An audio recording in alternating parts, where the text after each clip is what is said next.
আসসালামু আলাইকুম। গত পর্বে আমরা দেখেছিলাম অথরাইজ নিয়ে। অথরাইজ যদি ফেইলড হয়ে যায় তাহলে সেক্ষেত্রে কিভাবে আমরা আমাদের নিজেদের মতো করে রেসপন্স পাঠাতে পারি সেই বিষয়গুলো নিয়ে গত পর্বে আমরা দেখেছিলাম এবং এটার জন্য আমরা দেখেছিলাম ফেইলড অথরাইজেশন। এই পর্বে আমরা দেখব ভ্যালিডেশন ডেটা নিয়ে। আমরা যদি ফর্ম রিকোয়েস্টের ভিতরে যাই এবং একটু যদি নিচে নামি তাহলে সেক্ষেত্রে আমরা দেখতে পাবো যে ভ্যালিডেশন ডেটা নিয়ে একটি মেথড আছে। ভ্যালিডেশন ডেটাটি হচ্ছে যখন আমাদের একটি ফর্ম সাবমিট করা হয় তখন আমরা যে ডেটাগুলো রিসিভ করি তা হচ্ছে ভ্যালিডেশন ডেটা এই মেথডটার মাধ্যমে ডেটাগুলোকে রিসিভ করি। তো এখানে উপরে লিখে দেওয়া হয়েছে get data to be validated from the request. তো রিকোয়েস্টের মাধ্যমে যে ডেটাগুলো আসছে সেই ডেটাগুলোকে ভ্যালিডেট করার জন্য এই ভ্যালিডেশন ডেটা মেথডটাকে ইউজ করা হয়। তো আমরা এটাকে কপি করে নিলাম, কপি করে নেওয়ার পর আমরা এখানে পেস্ট করে দিচ্ছি। পেস্ট করে দেওয়ার পরে এখানে দিস দে অল এই মেথডটি লেখা আছে, আমি এটাকে কপি করে নিলাম এবং এখানে ডিডি করে দেখছি যে আমাদের এখানে কি কি টাইপের ডেটাগুলো আসছে। তারপর আমি আমাদের এখানে ফর্মের ভিতরে গেলাম এবং আমি এখানে ফর্মের ডেটা পাঠাচ্ছি।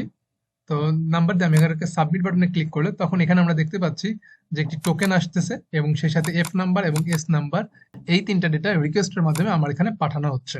ডেটা পাঠানোর ক্ষেত্রে আমরা টোটাল ৩ ভাবে ডেটা পাঠাতে পারি। ফর্ম রিকোয়েস্টের মাধ্যমে, যে আমরা একটা ফর্ম এখানে লিখলাম, এখানে একটা ফর্ম আছে, এই ফর্মকে যখন আমরা সাবমিট করছি তখন এই ফর্মের মাধ্যমে আমরা ডেটা পাঠাতে পারি, অথবা আমরা কোয়েরি স্ট্রিং এর মাধ্যমে ডেটা পাঠাতে পারি, অথবা আমরা রাউট প্যারামিটারস এর মাধ্যমে ডেটা পাঠাতে পারি। তো কোয়েরি স্ট্রিংটাকে বলা হচ্ছে যদি আমাদের কোনো ইউআরএল এর শেষে যদি কোশ্চেন মার্ক দিয়ে যদি কোনো প্যারামিটারের মাধ্যমে এইভাবে ভ্যালু পাঠানো হয় তাহলে এটাকে বলা হচ্ছে কোয়েরি স্ট্রিং। আর রাউট প্যারামিটারসটাকে বলা হচ্ছে যে যখন আমরা এখানে রাউটের পরে আমরা যখন এরকম স্ল্যাশ দিয়ে কোনো একটা প্যারামিটার পাঠাবো, যেমন মনে যে 5 পাঠালাম, তাহলে এই যে 5 লেখাটা পাঠাচ্ছি এটাকে বলা হচ্ছে রাউট প্যারামিটারস। তো এইখানে যে কথাটা বলা হয়েছে দিস দে অল এই মেথডটা দুই ধরনের ডেটা রিসিভ করে। একটি হচ্ছে ফর্ম ডেটা এবং আরেকটি হচ্ছে কোয়েরি স্ট্রিং ডেটা। এখানে আমরা কোশ্চেন মার্ক দিয়ে নেম ইকুয়াল লিখলাম মির্জা। তাহলে এই যে মির্জা নামটা লিখছি এই নেমটা এই দিস দে অল এই মেথডটা রিসিভ করে, কিন্তু আমরা যখন এই যে 5 লেখাটা পাঠাচ্ছি এই 5 লেখাটা এটা রিসিভ করে না। তাহলে সেক্ষেত্রে আমরা যদি এই রাউট প্যারামিটারস এর ডেটাগুলোকে রিসিভ করার জন্য আমাদেরকে যে মেথডটা লিখতে হবে সেটা হচ্ছে দিস দেওয়ার পরে তারপর হচ্ছে রাউট, তারপর হচ্ছে যে প্যারামিটার।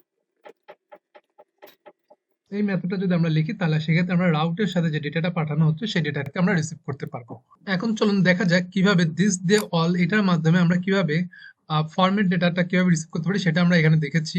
যে যদি আমরা এখানে ফরম্যাট ডেটা পাঠাই এবং যদি সাবমিট করি তাহলে আমরা সেক্ষেত্রে শুধুমাত্র দেখতে পাচ্ছি যে আমাদের এখানে ফর্ম সাবমিট করার পর যে ডেটাগুলো আসতেছে সেই ডেটাগুলো এখান থেকে রিসিভ করতেছে। তো এটা আমাদের পোস্ট মেথডের মাধ্যমে ডেটাগুলো আসতেছে। এখন আমরা দেখবো যে কিভাবে কোয়েরি স্ট্রিং এর ডেটাগুলোকে রিসিভ করে।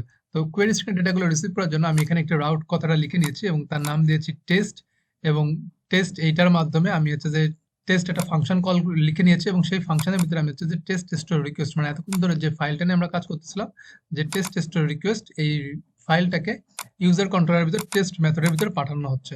তো এখন আমরা এখানে যদি আমরা যে টেস্ট লেখাটাকে আমরা এখানে কপি করে নিলাম, দিয়ে এখানে যদি আমরা টেস্ট লিখি, লেখার পর যদি আমরা এটাকে সাবমিট বাটনে ক্লিক করি তাহলে আমরা এখানে একটা অ্যারে দেখতে পাচ্ছি ফাঁকা। তো যেহেতু আমার এখানে টেস্টের ভিতরে আমার কোনো কিছু লেখা নাই তাই আমি এখানে একটা রিটার্ন লিখে দিই, যে নাম লিখে দিলাম টেস্ট ফাংশন, এবং যদি এখানে যাই এবং রিলোড দিই তাহলে আমরা এখানে যেহেতু ভ্যালিডেশন ডেটা সম্পর্কে এই কথাটা লেখা আছে আমরা এটাকে কমেন্ট করে দিচ্ছি।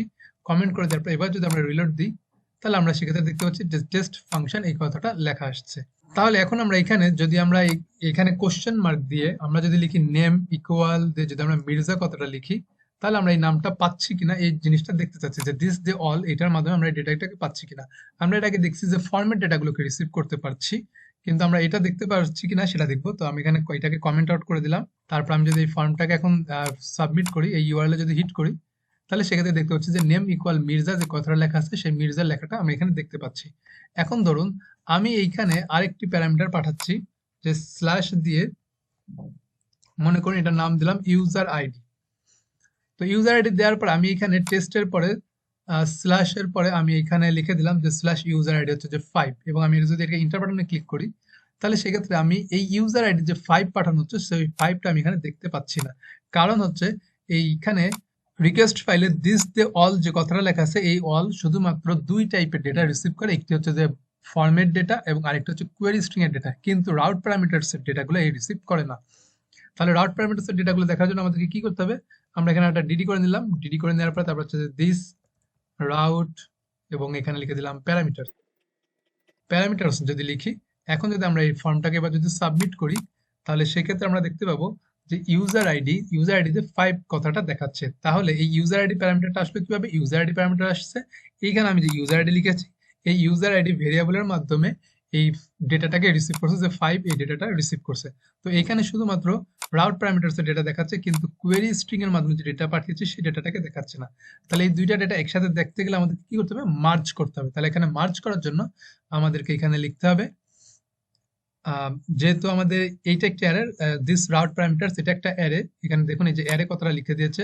আবার এই দিস দে অল এটাও আমাদের হচ্ছে যে একটি অ্যারে। আমরা যদি এটাকে কমেন্ট আউট করে দিই, যদি এটাকে আবার সাবমিট দিই, সাবমিট দিলে এখানে আমরা দেখতে পাচ্ছি যে নেম দিয়ে এটাকেও অ্যারে দেখাচ্ছে। তাহলে দুইটা অ্যারেকে মার্জ করার জন্য আমরা খুবই সিম্পল ভাবে একটা কাজ করতে পারি, সেটা হচ্ছে আমরা প্লাস সাইন দিতে পারি।